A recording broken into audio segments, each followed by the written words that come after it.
All of these women were pushing those boundaries and breaking those glass ceilings. It's called the Matryoshka Astrorad radiation experiment. Just actually love that I don't feel like a woman at NASA. I just feel like a person at NASA. Inside the Orion spacecraft, as we fly around the moon, we have some cool experiments going on to help us understand what the environment is like. Although there's no humans aboard Artemis 1, we do have a few special passengers aboard that will help us pave the way for future Artemis missions. So there's basically 3 occupants riding. You kind of think about it like 3 astronauts. We have a M00NAKiN. We have a M00NAKiN.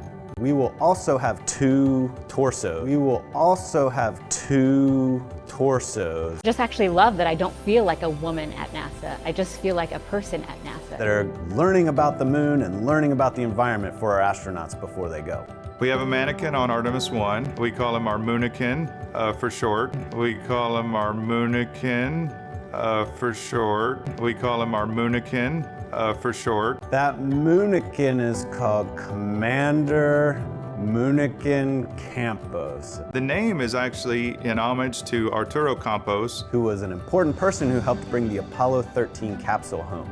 The M00NAKiN will sit in the commander's seat, and it will wear a suit just like our astronauts will wear. M00NAKiN Campos is actually weighted to simulate an actual human aboard the Orion spacecraft. So it will help us understand what our astronauts will experience as they go to the moon and home. The Orion Crew Survival System suit and the Orion seat were designed simultaneously to fit together as a seamless package.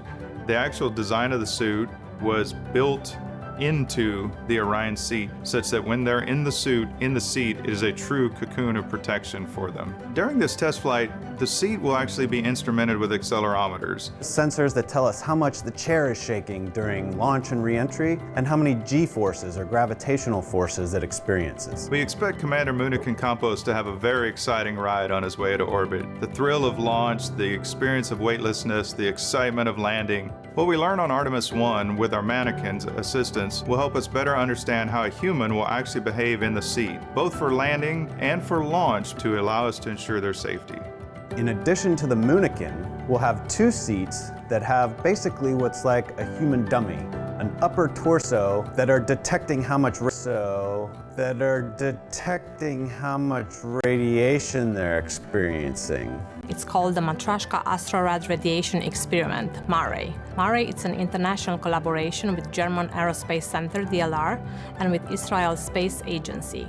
The MARE experiment consists of 2 anthropomorphic phantoms called Helga and Zohar that are simulating a female body in a space radiation environment. One of those will be wearing a safety vest, the Astrorad radiation vest, that we hope will help protect our astronauts from radiation. Each one of the 2 phantoms will be equipped with about 20 battery-operated radiation instruments. So between the 2, we'll be able to determine how well we can protect our astronauts from radiation events. Space radiation is a mix of high-energy, heavy-charged particles that originate from the sun. To put things in perspective, 1 year of Earth exposure to cosmic rays is equivalent with 1 day of space radiation exposure in deep space.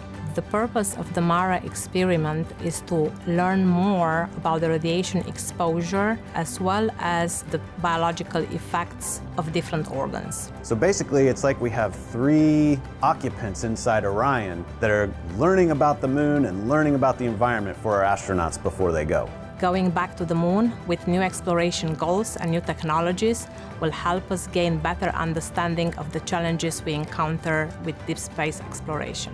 We will have to develop new technology and solutions to meet really difficult challenges. But that's what NASA does. That's what Artemis is all about.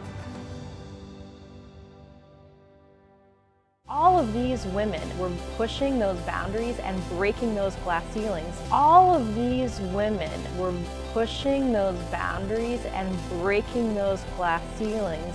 Now, of course, there are some fantastic women in leadership positions that inspire me. What you can do or can't do.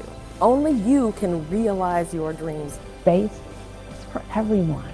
And if me being in this role helps to send that message, I think that's a great thing. And I just actually love that I don't feel like a woman at NASA. I just feel like a person at NASA. The women of NASA are Artemis, and we make a difference every day. I am NASA's Spacewalk Office Hardware Manager. I'm the Program Scientist for Space Biology. I'm the Director of NASA's Johnson Space Center. I am Artemis. I am Artemis. 私はアルテミスです。Yo soy Artemis. As somos Artemis. Ana. Je suis. Ich bin Artemis. Thanks for attending.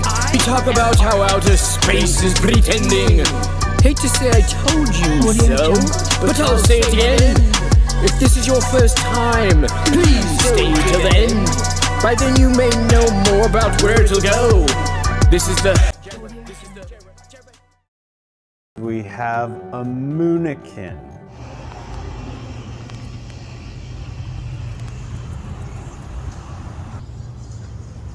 I've heard that. I'm just saying though, I just crushed a SpaceX fanboy's dream. Peace.